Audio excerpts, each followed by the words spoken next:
A very good morning to you and welcome to the news at 7. I am Iberi Ugonna. In the headlines this morning, Nigerians urged to avoid acts capable of threatening the environment. Work to begin at Abagana Gully erosion site soon. Southeast governors disagree with FAN on condition of Akani Biam International Airport, Enugu. And on the foreign scene this morning, more Afghan soldiers killed in Taliban attacks. And now details of the news. Nigerians have been charged to work collectively towards protecting the environment from abuse. The charge was given was at a public presentation and launching of a book in Awka by the law firm of Professor Meshach Umenweke and Associates. Correspondent Valentine Madua was there for the ABS and Now reports. The occasion, which attracted high-profile intellectuals and top government officials within the state and beyond, featured unveiling and launching of two different books, which include The Law of Environmental Protection in the Manufacturing, Oil and Gas Industries in Nigeria, and The Sorrows of Solomon, which is a novel. In an opening remark, the chairman on the occasion, Chief Ima Odo, and Professor Meshach Umenweke, who is the chairman of Professor M.N. Umenweke and Associates, described the author as a patriotic citizen and commended his intellectual achievements. They recommended the book for everyone, noting that it is knowledge-driven and of great value to the society with regards to the environment. I have the opportunity of saying the books. They are very interesting. What we're trying to do is to let us understand these laws so that you can go to court and decide some authorities, those of our Indian authorities, and he is saying there are laws, a lot of laws, but the implementation is the problem. I want to commend this book for our reading and our enlightenment in the area of environmental laws. Contributing, the chief launcher, Chief Bat Nwibe, who viewed the book as a great artwork that will enhance and foster development within the country, advised government at all levels to get copies of the book, which he said will help them enact laws that will provide solutions to the environmental challenges facing the country. The book presented by Kingsley today is very germane for where we are in Anambra State today. Protecting the environment should be very important to the people of Anambra State, because if we start producing the oil and gas we have there and the refinery comes into on stream, then we really need to have a good environmental plan. Responding, the author of the book, Kenneth Kingsley Ezibe, who is also a legal practitioner, appreciated all that contributed to the success of the event and those that launched his book for their great support. He revealed that he was motivated to write on environmental challenges facing the country as a result of the poor waste management by industries, and advised that the content of the book should be put into practical use for effective and enhanced environmental protection. The author, however, maintained that the second book, Sorrows of Solomon, was aimed at encouraging youths and lovers of education to always read for more and better knowledge and information. If we don't read what you wrote, it is meaningless. It's hard to get people to go back to reading, the reading culture. You know, they always say, people say that if you want to hide anything from a black man, you should put it in a book. To a large extent, it's true. People hardly read. They only read to pass exam. People read to pass exam. They don't read for pleasure. In attendance, we are the members of Capital Friends Club of Awka, the Unique Fellows Friends Club, members of the Environmental Health Association of Nigeria, Anambra chapter, amongst other numerous dignitaries. The event featured review and unveiling of the two books. In Awka, Valentine Mbadowa reporting for ABS News.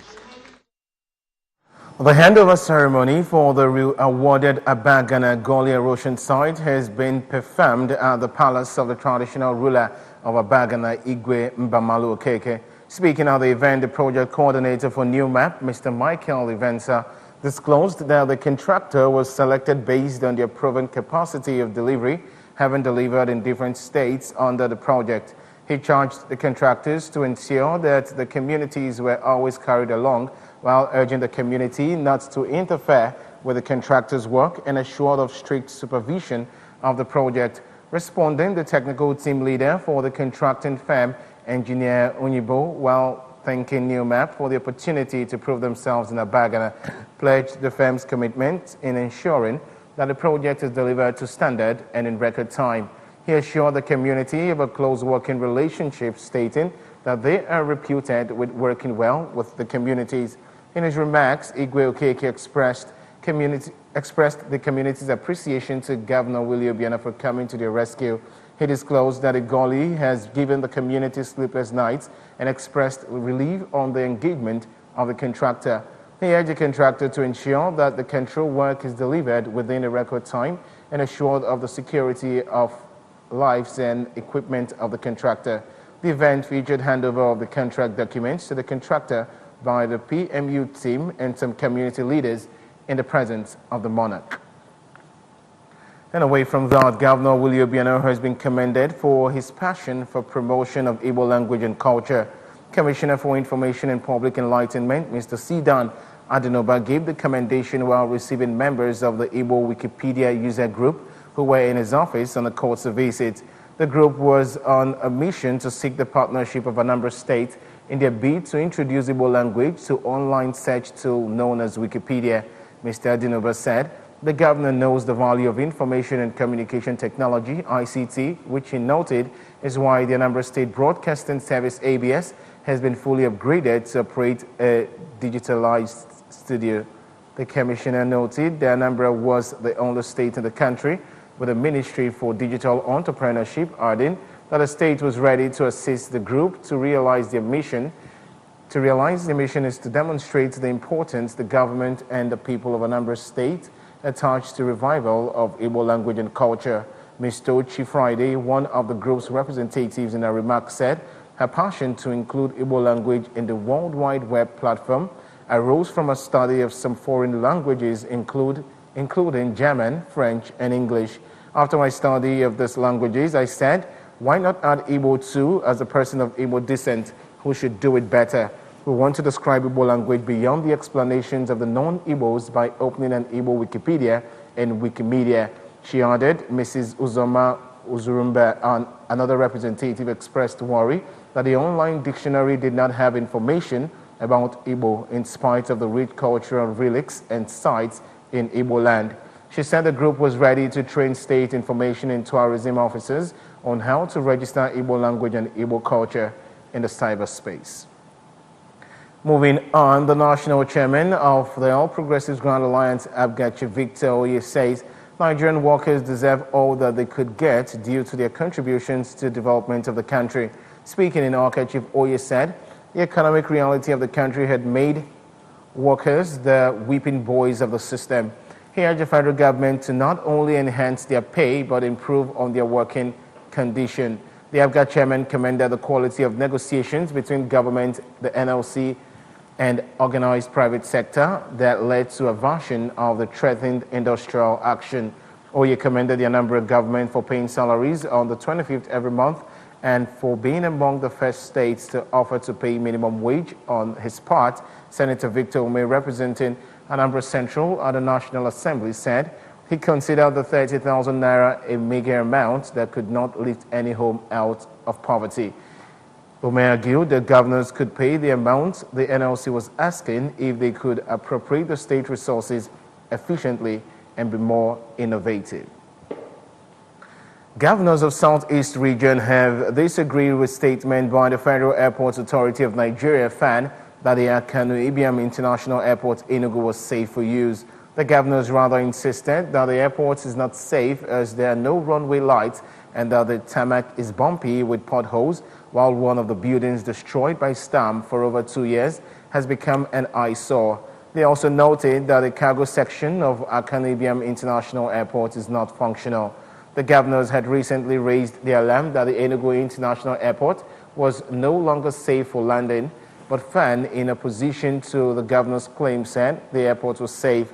However, addressing newsmen in Enugu, the Director General of Southeast Governors Forum, Professor Simon Onatuanya, said, "It is a shame that a whole region as economically robust Southeast does not have an airport that can land all categories of aircraft, and urged the federal government to come to intervene by making the airport more functional."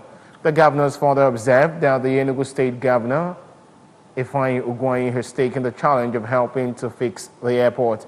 On the much politicized Second Niger Bridge, the governors noted that the project has indeed become a political chessboard in the hands of politicians seeking Igbo votes, but appealed to the federal government to assist the region by ensuring that it is completed. On business news this morning, Small and Medium Enterprises Development Agency of Nigeria, SMEDAN, has commenced moves towards a possible collaboration and synergy with Guangdong SMEs in China aimed at technology transfer to small enterprises in Nigeria. Chairman governing body SMEDAN, Femi Pedro, said this at the just concluded 15th edition of the China International Small and Medium Enterprises Fair, which was attended by 21 Nigerian small and medium enterprises SMEs. Pedro said the collaborative initiative is being planned through the Africa Guangdong Business Association window for the promotion of SMEs in the country. In a statement, SMEDAN spokesman Ibrahim Mohammed said about 25 made-in Nigerian products were on display at the Nigerian Pavilion at the fair, spanning foods, garments, agro-commodities, arts, crafts, and leather works, with over 3,000 SMEs from various countries in attendance. The statement added that the Director General of SMEDAN, Dr. Diko Marurada, further requested for areas of collaboration, particularly cluster development, capacity building, and trade partnership beyond the fair. He said the participation of Nigerian SMEs at the fair would have a great impact on the economy of the nation. Adding, the SMEs that attended were able to identify new markets and modern technology to improve their production. Rather, added that SMEs were also able to discover new investment and business opportunities.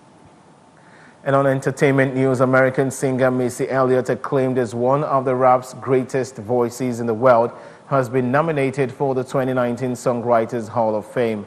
Elliott is the first female rapper nominated for the prestigious prize and can also become the third rapper to enter the organization following recent inductees Jay-Z and Jermaine Dupri. The songwriter, who crafted songs for Beyoncé and Whitney Houston, is nominated among artists for induction at the Hall's 50th annual induction and awards gala in New York.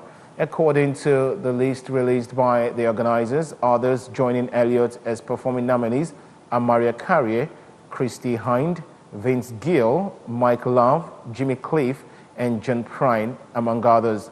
Elliott, who came on the music scene alongside mega producer Timbaland, also worked on multiple songs for the late icon Aaliyah, as well as Carey, Janet Jackson, Mary J. Blige, and Destiny's Child.